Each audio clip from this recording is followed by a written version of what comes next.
Well, I tell you, I love YouTube reaction videos. I'll admit it, it's a guilty pleasure.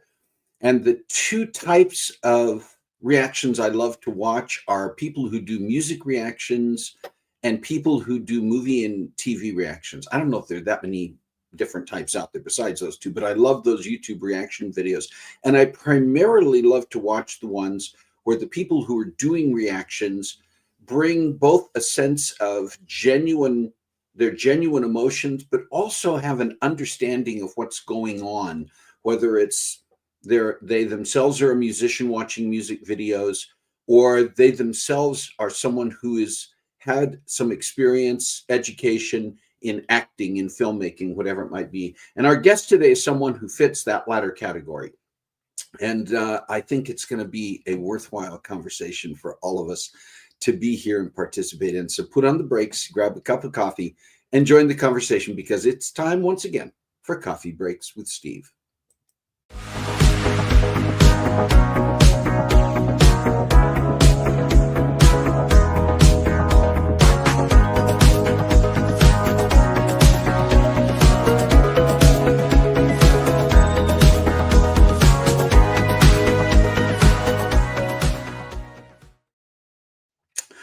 Well, welcome to Coffee Breaks with Steve. I'm Steve Glavin, and this is the show where we come together around our virtual coffee table each week and join the conversation to chat about interesting topics with amazing guests. If you're joining us for the first time today, welcome. And if you've been with us before, welcome back. I'll tell you, it has been a crazy couple of weeks. Most of you, all of you probably know, remember that we weren't on the air last week because much of our family was together in Southern California, first in Central California and then Southern California, to take a couple of grandkids to Disneyland and among some other activities. We had a great week. Carol and I were gone for an entire week.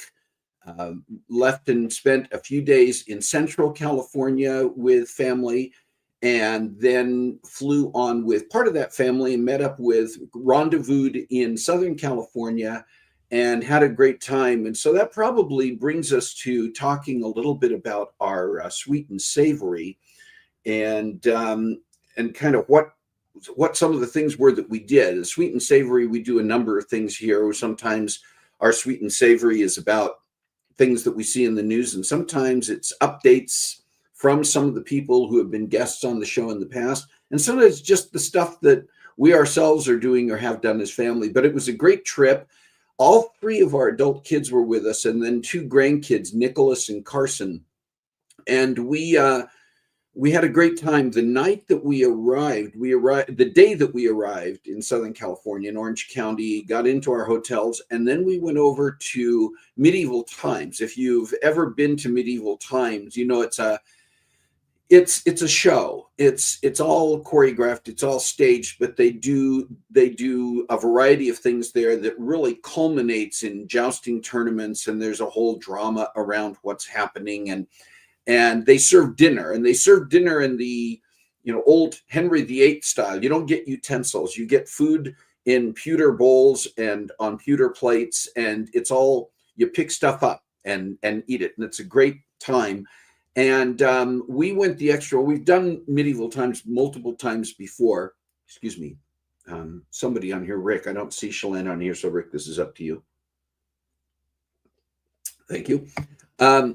This time, just to add another element, and with the recognition that we might not ever do Medieval Times again, we did a VIP experience, which allowed for some extra things that we got to see and do.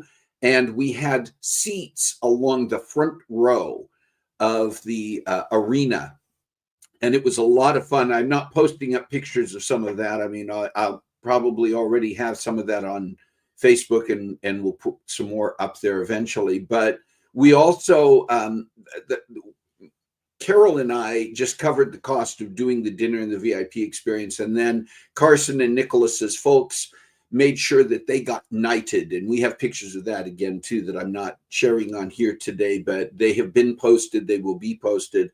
That's always a fun ceremony. We've done that with our kids. One trip that we took our kids and some of their friends to California, they surprised me. It was Father's Day, around Father's Day, and they surprised me by having me knighted at Medieval Times. The kids did. And so it's always a fun experience. We had a great time. And then we spent a couple of days at Disneyland, one day in the Magic Kingdom side and one day at the Disney California side.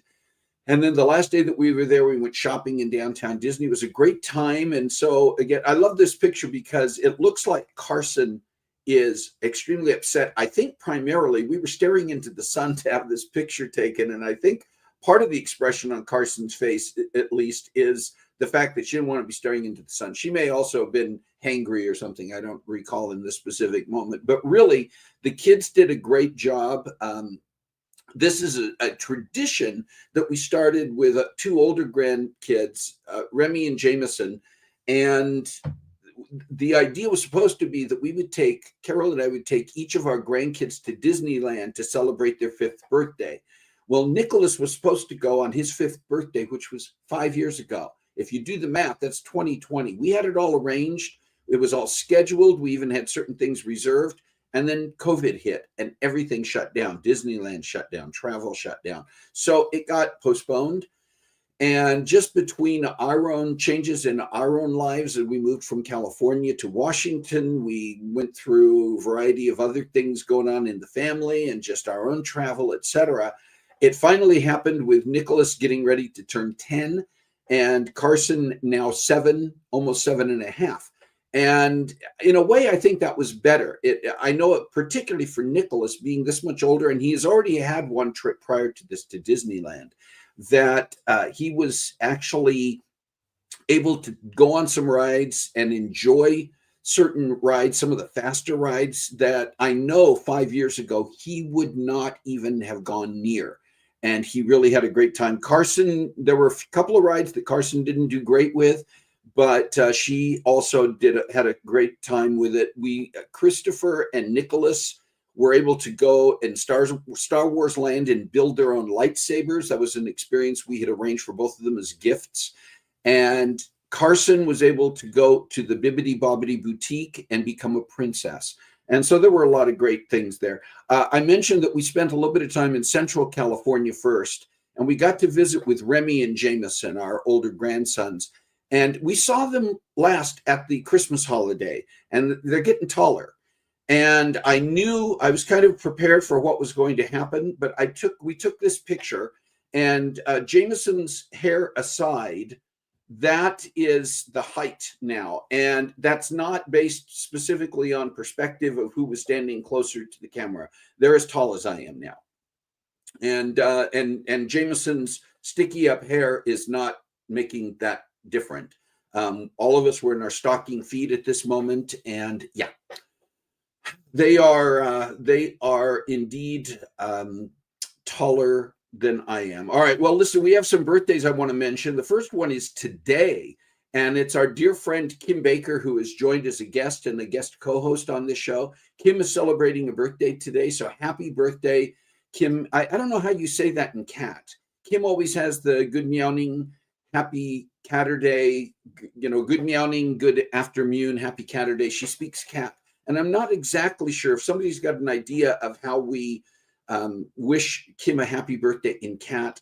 Let me know. I do want to take a moment here as we're going through birthdays. Also, I have not yet acknowledged the people who are on here so far today. I did mention Rick because I knew I needed him to say everybody drink, but Rick's here. Kathy Garlick is here. Jerry Thompson. I see Chelan is here. Just woke up. Good morning. You made it though. Carla is here. Oh, you're upset. Carissa's upset about this picture because those are her two boys that are now as tall as I am, which means they are taller than their mom. Yeah. Yes, if you are here, make sure that you say hello so we know you're here. Say hi to us in the chat so we can acknowledge that you are present. But anyway, that Kim has a birthday today, a couple of other birthdays this week. And one of them is another dear friend who has come on this show as a guest. Karen Pfeiffer is celebrating a birthday this coming week on May 2nd. Karen was on our show this last Memorial Day. She herself is a Gold Star wife whose husband was killed in the line of duty, killed in action in Afghanistan. And she came to share some of her story and experiences. And single mom raising a couple of girls. And so a very, very happy birthday to Karen this week. And then also on May 2nd, we already talked about the getting taller, getting older. Jameson has a birthday coming up this week, and he is turning 14. You want to talk about gross, Carissa. I mean, there's the tall and there's the older. He's turning 14, and a few days later, his brother turns 15. And so that is, yeah, ARG is not the only thing I would say there, but it's definitely relevant. Do you have a special day this week that we did not have on our calendar and we need to acknowledge with you? Let us know in the chat. If you have a special day coming up in the month of May or June or July or later this year, and you want to make sure we do get it on our calendar, please send us an email at cbwsteve@comcast.net. And we'll make sure we do get it on our calendar, and we will make sure that we do acknowledge and celebrate with you at the proper time. And I think that's all I have to say about that. Maybe that's all I have to say about that. So I want to just share a little bit about our guest today. And I mentioned in the opening that I'm a big fan of reaction videos on YouTube. It is my guilty pleasure, truly.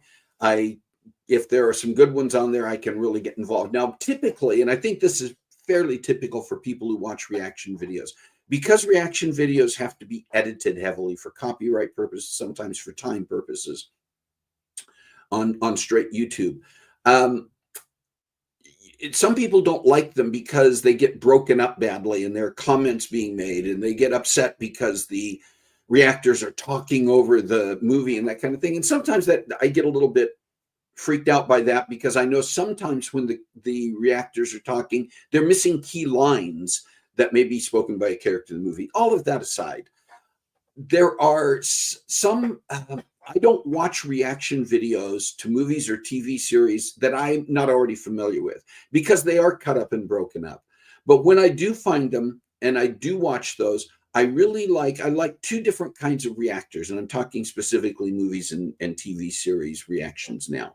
One, I like people who are genuine in their reactions. If they appear too phony or contrived, or they're trying to hide their actual emotions and just be pithy and sometimes sarcastic and that kind of thing, it tends to turn me off. So if their reactions appear to truly be genuine, and you're really getting a sense of that I could be sitting next to them in my living room watching a movie and we would be having the same reactions, I enjoy those. The other thing I enjoy are people who have some background, experience, education, understanding of film and TV production.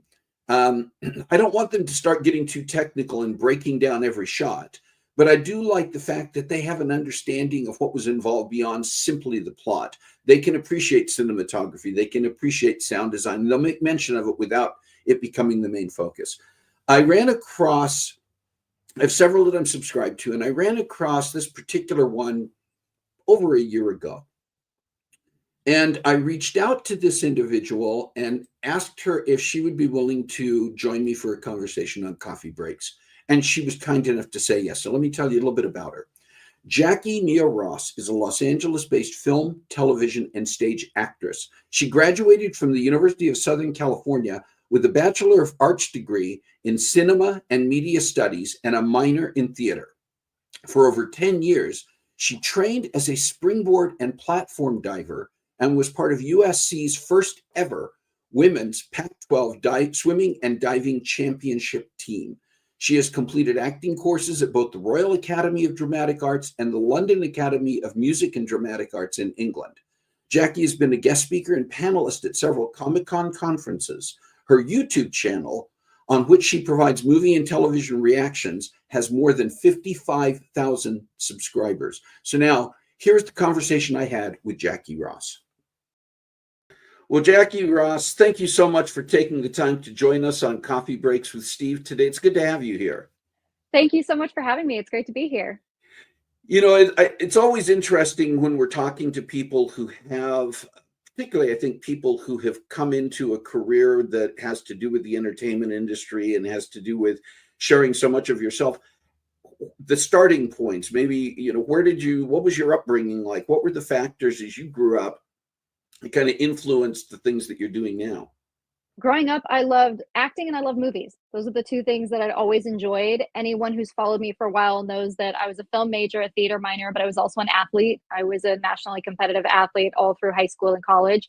But even so, always came back to film and acting. And reacting was kind of a accident. I didn't really anticipate that was what I was going to do. If you had told me when I was in college, this is how I'd be using my degree right now, I don't think I would have believed you. But it was a very natural fit for me in the sense that using my film education, having a performance background of being comfortable on camera. But my mom always likes to tell a story of going with my pre-kindergarten class to see Stuart Little.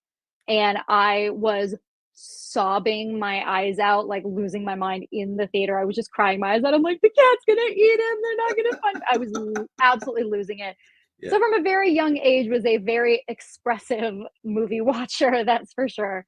So this kind of definitely felt like a natural progression. But yeah, I again went to film school, didn't really know exactly what I wanted to do. I just knew that I loved movies, I loved performing. I wound up doing a degree called critical studies, which I think they've since renamed to cinema and media studies.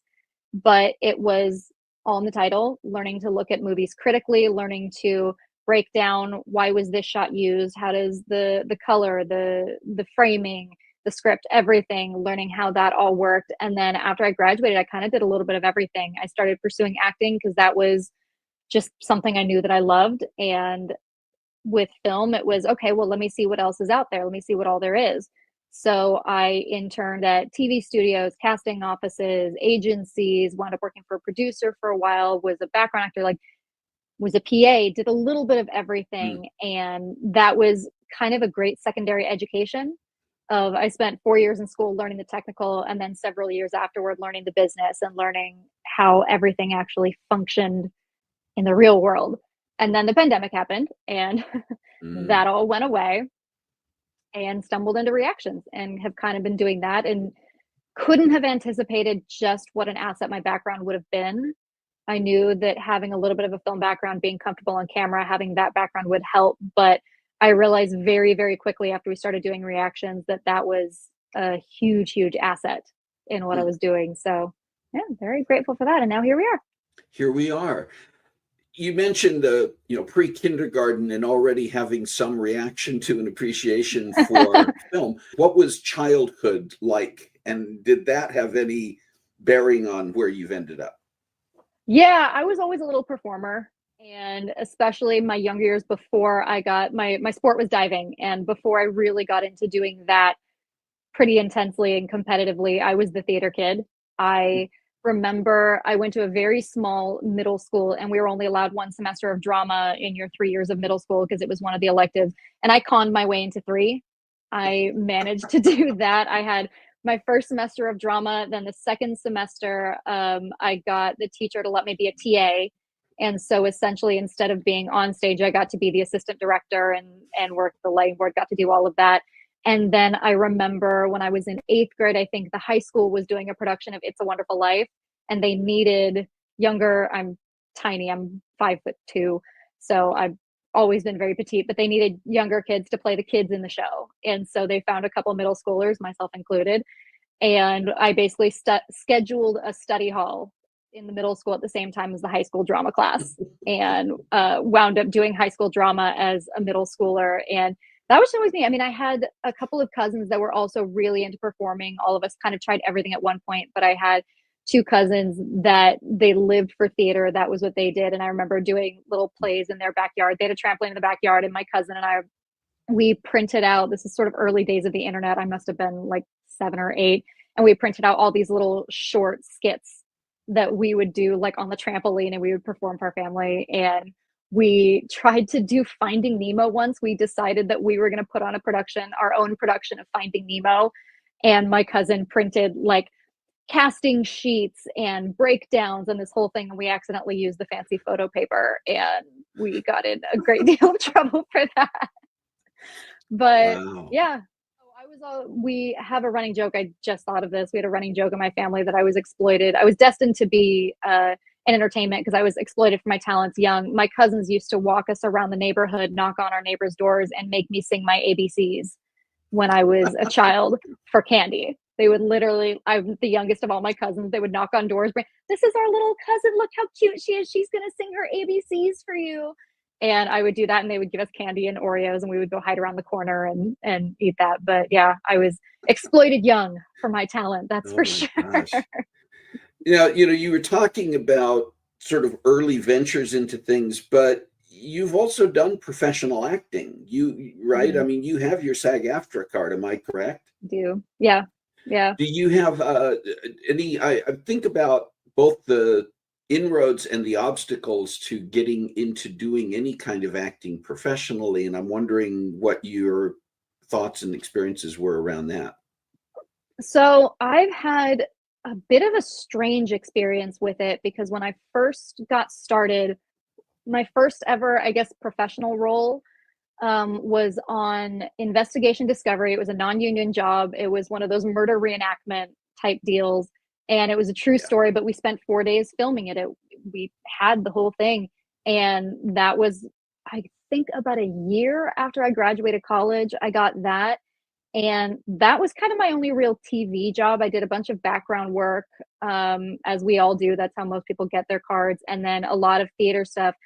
I sort of fell into the same trap that a lot of people do of I started out really strong and then part of it was my fascination with film and my enjoyment of the entirety of the industry. But when I started doing other jobs and you kind of get stuck in your day job and Yeah. that becomes your focus. And I loved everything that I was learning. It's not that I have any regrets about doing those things, but I remember when I got my SAG card, it was summer of 2019, and I had wound up kind of doing it myself. There was a loophole you could do of doing your own web series or something like that. There are a number of ways that you can get into SAG, but that happened, and I had just sort of started recommitting and getting back into it when the pandemic happened. Yeah. So it there's no one path, and that's something I definitely would like to get back into. But once I started getting into YouTube and having so much fun with it, this is something I absolutely love doing. I mean, I say worst case scenario, very tongue in cheek of like worst case scenario, this is a day job that I love and enjoy. And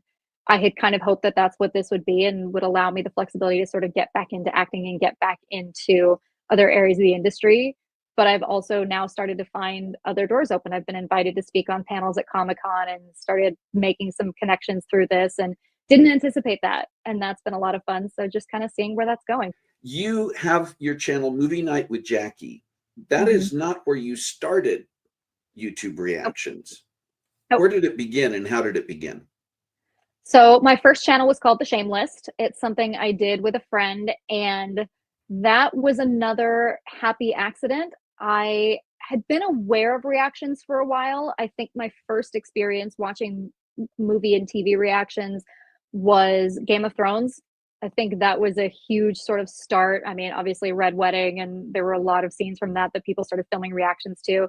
And then that sort of opened the door of, oh, this is a thing that people do. This isn't just something that happened to pop up on my feed. This is a whole genre of thing, of video that people do. And particularly during the pandemic, a lot of people started doing more. They started blowing up. And that was something I was like, oh, okay, well, I have this list that I had compiled that I called my shame list.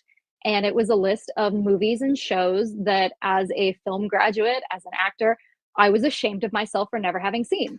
As I mentioned earlier, I had a major, a minor. I was a Division I athlete in college, and then after I graduated, I never had fewer than 2 or 3 jobs. So there, I used to joke if I didn't watch it for a class, I didn't watch it. I didn't have a whole lot of spare time, and so my list of things to watch just kept getting longer and longer and longer and longer. And I wound up with this list. I'm like, well, these reactions look cool. Like, I bet that's something I could do. Like, why don't I try it? That would be a cool way to work through this list. And I tried filming my first ever reaction in 2020 and I bombed. I couldn't do it. I struggled so much because the second I started watching, my film school brain kicked in and I was like, oh, I have to analyze this. Oh, I have to talk about this. Oh, I have to do a breakdown of this. I had a really hard time with just the reaction of doing that simply for the sake of it. And I didn't think I'd be able to do it. I wound up kind of scrapping it for a while because I struggled with it. I tried many, many times and I just couldn't wrap my mind around it. And um, calm down the analytical part of my brain to do a reaction. And then was talking to Sam, and he had always been interested in doing YouTube, didn't really know what he was going to do, but that was something that fascinated him. And I thought, well, maybe if we have a conversation dynamic, maybe if we do this as friends, maybe if we do that, that'll help get me out of my head. Maybe that's something we could do. And I asked him if he'd be interested. And he's like, yeah, sure, why not? Let's try it. And so we started that channel almost just as an experiment because we were both interested in learning about YouTube. We figured we could try it out together, support each other, see if that helped.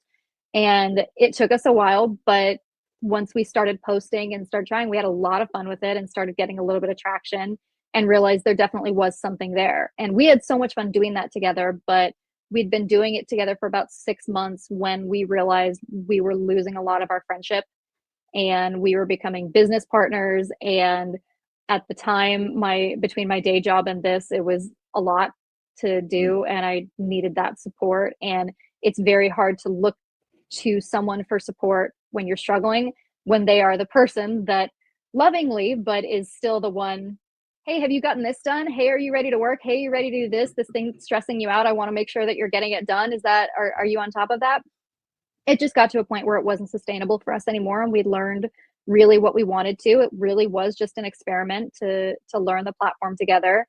And at that point, I felt like I might be able to do it on my own. I'd had enough experience and figured I would try doing movie night. I spent some time putting together my own solo channel and sat down absolutely terrified to film my first solo video. I was shaking in my boots when I sat down. Yeah. I didn't know if I could do it. I didn't know if I would struggle with the same things I did when I first started. Will I be able to separate? Will I be able to do both a reaction and commentary? How am I going to do that? And thankfully it worked out. I think having those months of Shameless was excellent practice and helped train me into how to do this properly. And it's still something that took a long time to figure out. There are videos on my channel that I absolutely hate that I have to stop myself from taking down because I definitely veered too far into that analytical side. And it's a process. You live and learn. But yeah, I wound up doing the solo channel.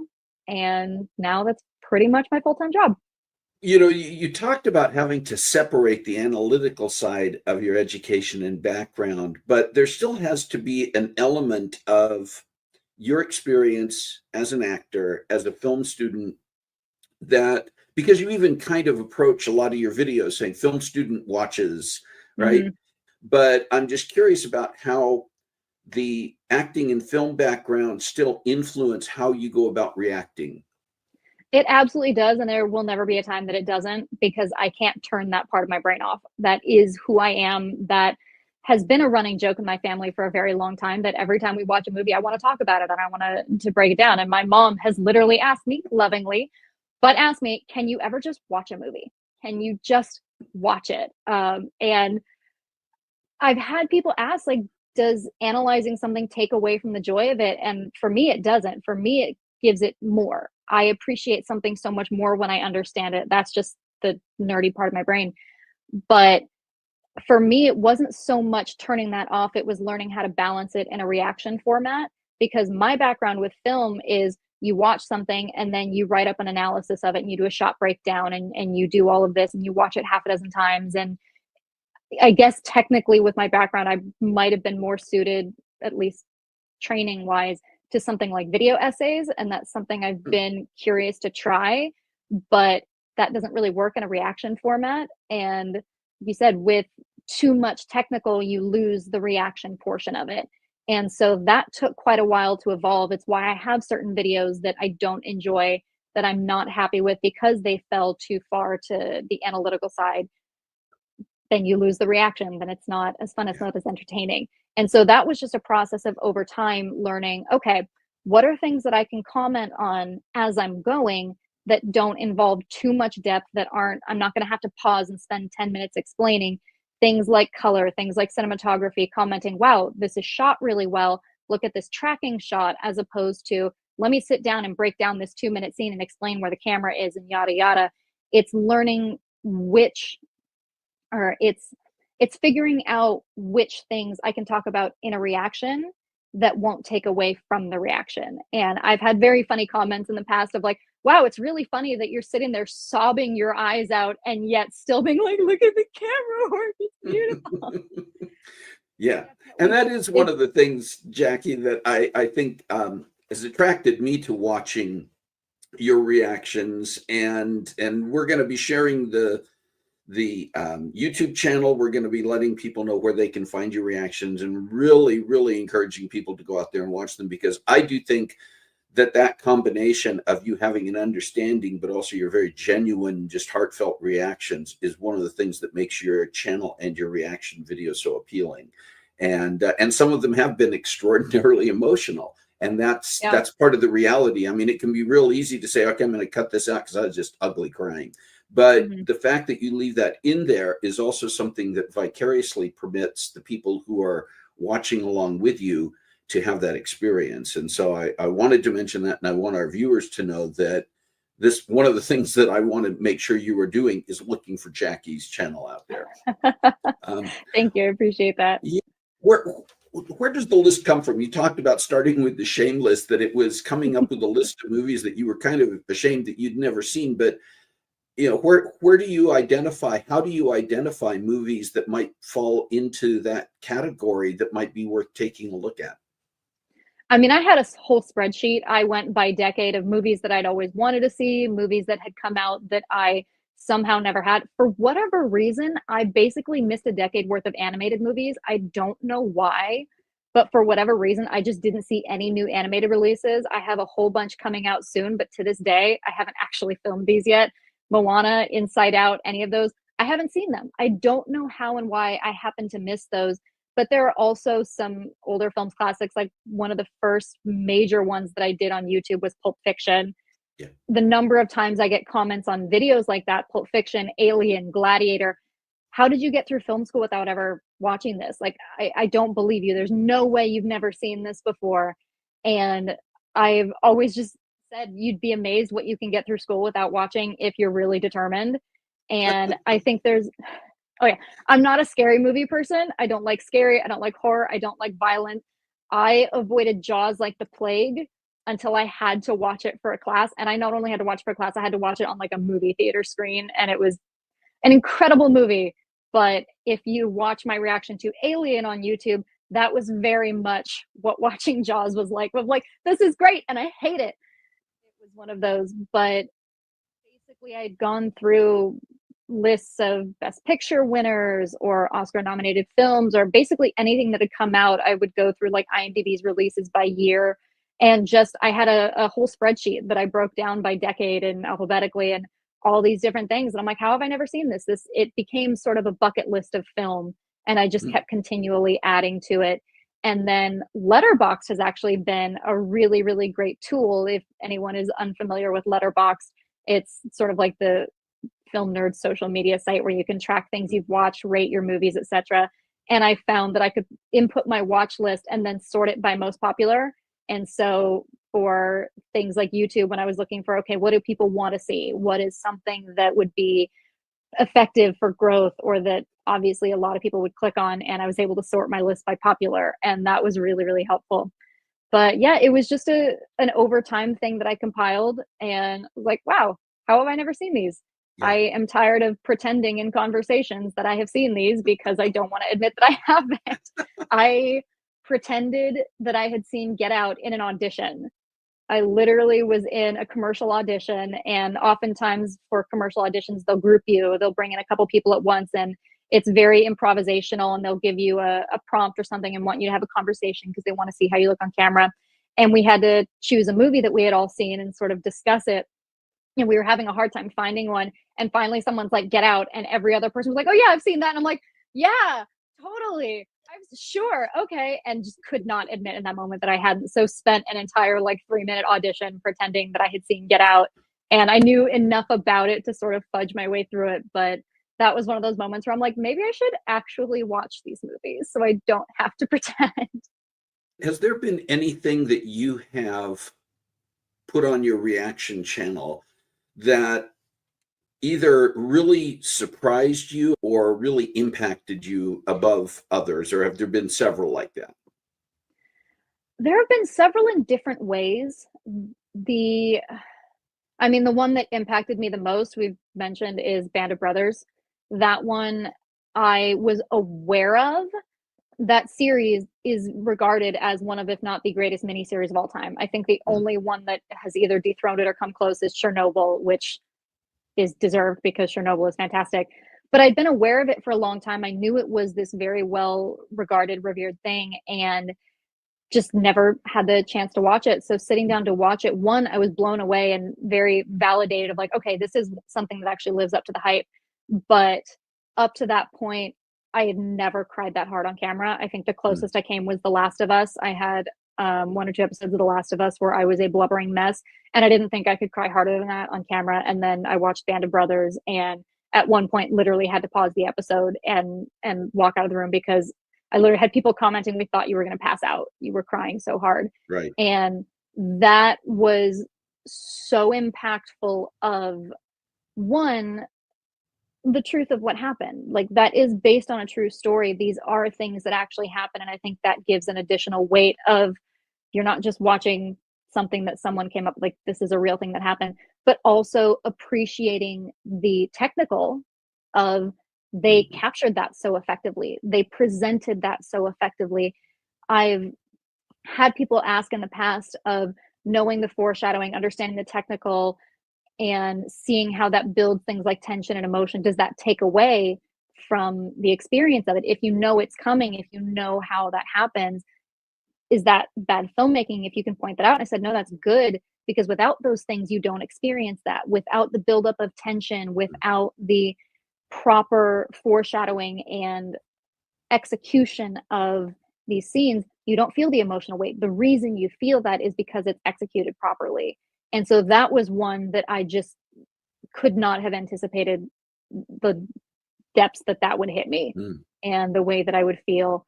And then on the other hand, I have things like Firefly that I knew had a massive cult following and was so beloved, but that's one that you can't understand until you actually do it and you actually get involved with the brown coats, as they call Mhm. themselves, the fandom. Nothing could have prepared me for just how ardent those fans are and just how dedicated, but very welcoming. I've experienced fandoms online that are not, that are very, I don't want to say protective of their IP, but Mhm. they gatekeep a little bit. And as welcoming as they are, it's different. And I had never experienced anything quite like the Firefly fandom that is like, no, we want everyone. We're so happy here. Yes, come, please, please, please come in. I hadn't expected that. And that was Um, really, really wonderful. So different sides of the spectrum for sure. if you were to look ahead as an actor, is there a role that you've always said, if I could play one role in a film setting or on stage, is there that one dream role that you would still like to play? Um, I mean, I can't really say for film just because film and theater are very different. Theater is there are 500 people that have played the same role. Film tends to Yeah. be a little bit more fleeting. As far as theater, I've never actually gotten to do a musical. My theater background younger, we were not allowed to do musicals at my school. We were very small. And then by the time I hit high school and was at a big enough school, I was diving basically full time and didn't really have that opportunity. So I've always wanted to do a musical, and a dream role is Velma from Oh, Chicago. Chicago. Yeah, All Yeah. That Jazz is my go-to karaoke song. I absolutely love it playing the Catherine Zeta-Jones character. I don't know in what capacity or when or however that would ever happen, but that, or I mean, who wouldn't want to play Elphaba Yeah. in Wicked? There's been a huge resurgence since the movie came Yeah. out of love for that character, and Defying Gravity is also another go-to for me. So that's always been a sort of dream of getting to do that on a proper stage and not just, at a karaoke bar. Right. What's next? I mean, the continuation of your YouTube channel, are there any other projects or anything else that are on the horizon for you at the present time? Potentially, I've got a couple of things that I'm developing. I don't really want to say too much right now until they're a little bit more concrete. But again, when I first started doing this, I just thought this would be a fun way to watch the movies that I needed to, and maybe give myself a day job that I really enjoyed, so I didn't have to work at a gym or drive Uber or sort of anything that actors do as survival jobs, which there's absolutely nothing wrong with. But I loved the idea of having a day job I enjoyed and that was fulfilling and fun. I didn't really anticipate that this would turn into something within the industry. Last year, I got an invitation to come speak on a panel at Comic Con. I've now done that 3 times. And when I first started The Last of Us, I had the cinematographer of the show reach out to me and say that he loved my videos because, as many people were crying over that show and having wonderful emotional reactions, there was nobody that appreciated the technical the way that I did. And he Mhm. said, I'd never seen anyone talk about the cinematography and appreciate that side of it. And I've now started to have more experiences like that. The appeal of reaction videos is it's oftentimes people that have no film background, that haven't Right. watched movies for various reasons. And so they're going into it experiencing raw and not having that information and that education already. And so it is very rare, I've come to find in the few years that I've been doing this, to have someone with that background. And so now being invited onto industry panels and getting to talk from more of a critical perspective and a little bit more professional on that side, that was unexpected. And that's really opened my mind to, there are other possibilities here. There Mhm. are other avenues for me to go. And so I'm starting to explore those to see where that can go. It's still a little ways down the line before I'm able to actually launch anything. I've got a lot on my plate at the moment. But yeah, definitely open to some new ideas. Good. We mentioned your YouTube channel. Where else can people find you and follow you online? I mean, YouTube is the big one. I have Patreon for my YouTube channel. There are a lot of exclusive things there if you're looking for anything more. I'm also on Instagram. I'm you want to DM me or something, that's kind of the best place to do that. I think I have a TikTok for personal and for the channel, but the nature of movie reactions is they're very long form. It's very, very hard to Right. find a short form way to do that. When YouTube introduced shorts, all of us were scrambling to try to find a way to do that. If you look at most reactors, they probably have half a dozen shorts on their channel and then nothing ever again because it just was a very hard format to fit into. So yeah, YouTube is the primary for the moment, and hopefully more in the future. But for right now, YouTube and Instagram are kind of the best places to find me. Jacqui, I want to thank you very much for taking the time to be here, to share your story, to share some of your thoughts and ideas. Yeah. You're an inspiration. Your video reactions are fantastic. I'll say that again, and we're really going to encourage people. We're going to show people where and how to find you and hope that people do that. But thank you so much, and we'll look forward to hearing as new projects come up and making sure we keep track of that as well. Thank you so much. I appreciate it. All right. That was to me, a very fascinating conversation with Jacqui Ross. And again, thank you to Jacqui for taking the time. She does have an extraordinarily busy schedule, as so many do who are, working in that realm full time. I think Carissa was the one who asked, how do I get to where I can do YouTubing as a full-time job? And it's, just having done Coffee Breaks with Steve here and on a presence on YouTube for as long as I have, it's not something that just automatically happens. There are a number of things that will create that, and part of it is you have to be diligent enough with doing it regularly before it provides any kind of income, any kind of monetization, to dedicate yourself to the excellence, dedicate yourself to the consistency of putting things up there. And I think you have to have a presence and an approach and a production value in what you do on YouTube that attracts people and not only gets them there, but gets them to stay there and gets them to watch your videos on a regular basis. There are a variety of algorithms, without going into a ton of detail about YouTube. There are a variety of algorithms that impact what shows up to potential not only other subscribers, what gives you a higher presence on YouTube, but also what brings you to the attention of and the opportunity to get sponsors and to get different ways of monetizing what you're doing out there. And Jacqui is obviously making that happen. You could tell just from the conversation that she has a great presence.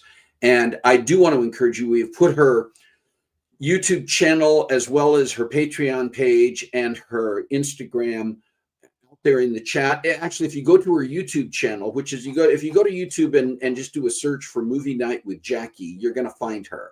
And if you go to her channel and click on the introduction and the description, you will find the links to her other channels there, her other pages there.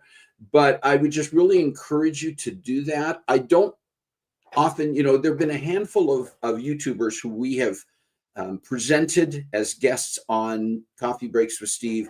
And I don't want them here. I don't want to. One of our goals when we bring guests on is we want to promote what they're doing. And so I don't want to bring guests on here that I can't personally say I would want to promote, that I would put my reputation behind saying, go out and look at their stuff.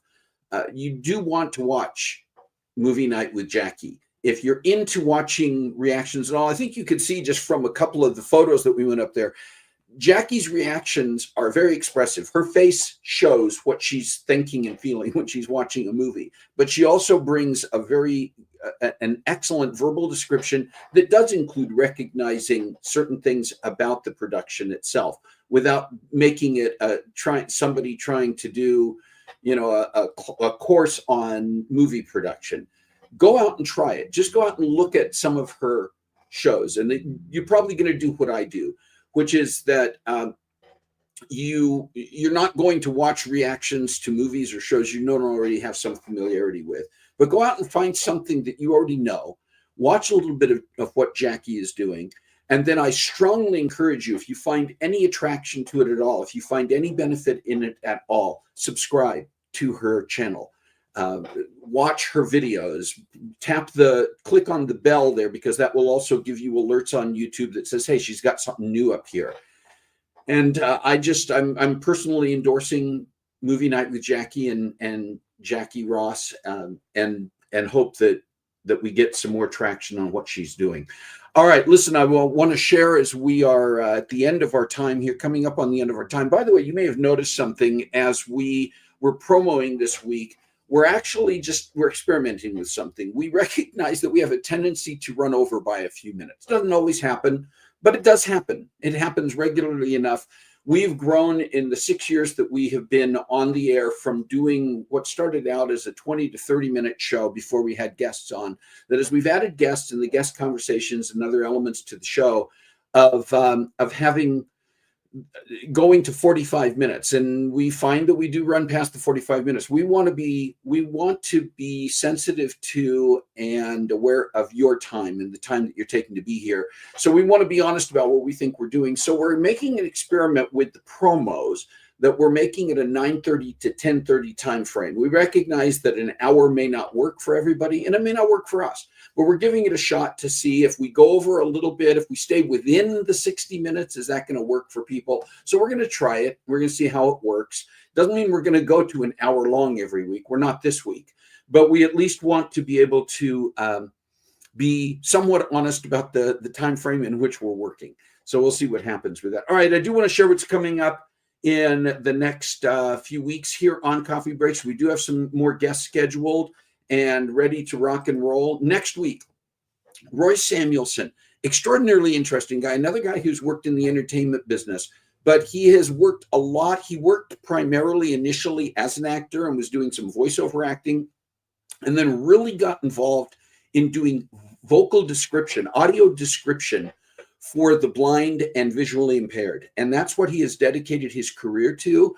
And what does that mean? Well, tune in next week. You're going to learn more about it, both from the practical standpoint and why it is such an important element to have in so many aspects of life beyond even, movies and TV shows. So you'll want to be here to meet Roy and hear the conversation. It's worthwhile, I guarantee.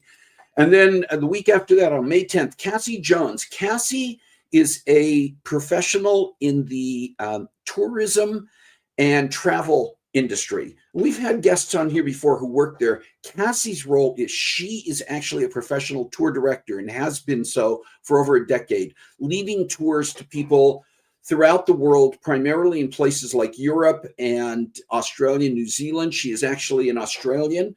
And Cassie's going to be with us in a couple of weeks to talk about her experiences, to share her story, and to maybe inspire some of us to take more trips, more tours.